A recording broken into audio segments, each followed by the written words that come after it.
What if I told you the most powerful rivalry in automotive history started because of a broken clutch? Two names. That's all it takes. Ferrari, Lamborghini. Say them out loud and something happens. People stop. They turn around. They listen. Because these aren't just car brands. They're symbols.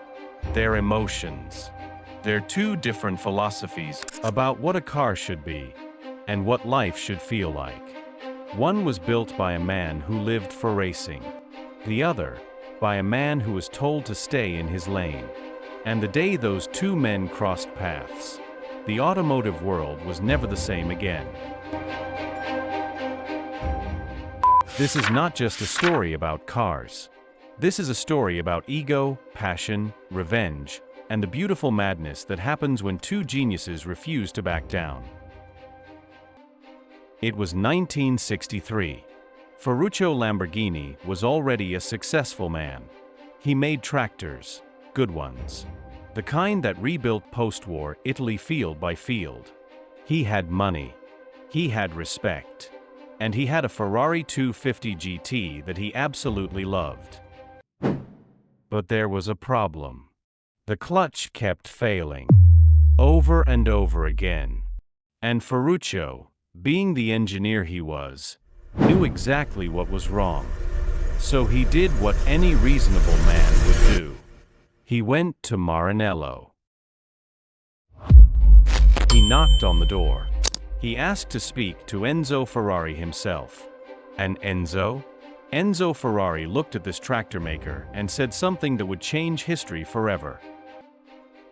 He told him, and I'm paraphrasing here, "You drive my cars. You don't tell me how to build them. Go back to your tractor. Just like that. Door closed." Now most people would have walked away, gone home, maybe complained about it over dinner and forgotten it by morning. Ferruccio Lamborghini was not most people. He walked out of that meeting not angry. No, anger is too simple a word for what he felt. He walked out decided. Completely, totally, irreversibly decided. He was going to build a car. Not just any car. A car so good, so beautiful, so fast. That Enzo Ferrari would feel it. That the whole world would feel it. And in 1963, in a small factory in Sant'Agata Bolognese, just 25 kilometers from Maranello, close enough to be a statement, Automobili Lamborghini was born. Enzo laughed. His people laughed. A tractor maker building supercar? Ridiculous. But 1 year later, the Lamborghini 350 GT rolled out of that factory. And nobody was laughing anymore. It was refined. It was powerful. It was everything Ferruccio had promised himself it would be. And the rivalry, the real rivalry, had begun. Then came 1966. And everything changed again. Lamborghini unveiled the Miura, and even Ferrari's own engineers, privately, quietly, admitted they had never seen anything like it. Mid-engine layout, V12 screaming behind the driver's seat, a body so curvaceous it looked like it had been sculpted by someone in love. Enzo Ferrari called it a piece of metal making noise. But the world called it the world's first supercar. The line had been drawn, and both men knew it. Ferrari fought back with the Daytona. Front engine, brutally fast, classically Italian. Lamborghini answered with the Countach. A car so aggressively futuristic that people genuinely thought they were looking at a spaceship. Every move Ferrari made, Lamborghini countered. Every record Ferrari set, Lamborghini chased. They pushed each other, relentlessly, obsessively, into building cars that no one thought were possible. And we, the world, got to watch. Here's what most people don't know about this rivalry. Enzo Ferrari never, not once publicly, acknowledged Lamborghini as a competitor. He refused. To him, a tractor maker was beneath acknowledgement. But behind closed doors, he watched every single thing Lamborghini did. Every car, every spec, every review.